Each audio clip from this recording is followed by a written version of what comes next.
जय श्री कृष्ण मित्रों, आप सभी का हार्दिक स्वागत है इस दिव्य यात्रा में। आज से हम श्रीमद् भगवत गीता के पाठ की शुरुआत कर रहे हैं। अक्सर हमारी जिंदगी में ऐसे पल आते हैं जब हम असमंजस में पड़ जाते हैं। कौन सा रास्ता सही है, क्या करना हमारा कर्तव्य है और सच्ची शांति कहाँ मिलेगी। यही सवाल अर्जुन ने भी युद्ध भूमि में पूछे थे और भगवान श्री कृष्ण ने उन्हें जो उत्तर दिए वही आज भगवत गीता कहलाते हैं। कई लोग गीता पढ़ना चाहते हैं लेकिन या तो समय नहीं मिलता या संस्कृत श्लोक कठिन लगते हैं। इसीलिए मैं यहाँ हूँ आपके साथ गीता के श्लोक सरल भाषा में साझा करने के लिए। इस श्रृंखला में हम पहले श्लोक को संस्कृत में पढ़ेंगे, फिर उसका अर्थ समझेंगे और जानेंगे यह श्लोक हमारी आज की जिंदगी में कैसे काम आता है। अब हम गीता के प्रथम अध्याय अर्जुन विषाद योग के पाठ का प्रारंभ करते हैं। अध्याय 1 कुरुक्षेत्र के युद्ध स्थल में सैन्य निरीक्षण।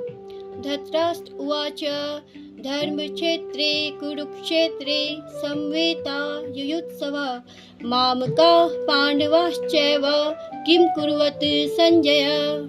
धृतराष्ट्र ने कहा, हे संजय, धर्मभूमि कुरुक्षेत्र में युद्ध की इच्छा से एकत्र हुए मेरे तथा पांडु के पुत्रों ने क्या किया।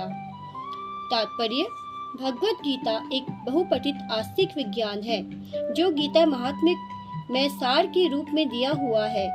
इसमें यह उल्लेख है कि मनुष्य को चाहिए कि वह श्री कृष्ण के भक्त की सहायता से संवीक्षण करते हुए अर्थात उसे समझते हुए भगवत गीता का अध्ययन करे और स्वार्थ प्रेरित व्याख्याओं के बिना उसे समझने का प्रयास करे। अर्जुन ने जिस प्रकार से साक्षात भगवान श्री कृष्ण से गीता सुनी और उसका उपदेश ग्रहण किया, इसी प्रकार की स्पष्ट अनुभूति का उदाहरण भगवत गीता में ही है। यदि उसी गुरु परंपरा से निजी स्वार्थ से प्रेरित हुए बिना किसी को भगवत गीता समझने का सौभाग्य प्राप्त हो तो वह समस्त वैदिक ज्ञान तथा विश्व के समस्त शास्त्रों के अध्ययन को पीछे छोड़ देता है। पाठक को भगवत गीता में न केवल अन्य शास्त्रों की सारी बातें मिलेंगी अपितु ऐसी बातें भी मिलेंगी जो अन्यत्र कहीं उपलब्ध नहीं है।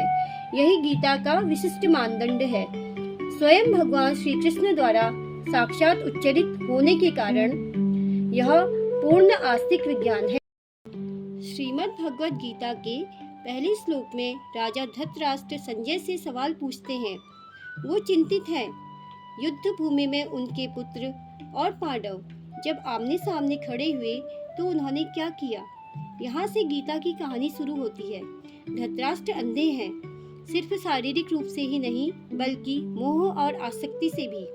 वह अपने पुत्रों को मामका यानी मेरे कहते हैं जबकि पांडवों को अलग मानते हैं। यही मोह, यही पक्षपात आगे चलकर महाभारत युद्ध का मुख्य कारण बनता है। मित्रों, यदि आपको यह पाठ अच्छा लगा तो प्लीज इसे लाइक, शेयर और सब्सक्राइब करें और कमेंट में हरे कृष्णा लिखना ना भूलें। आपका बहुत बहुत धन्यवाद।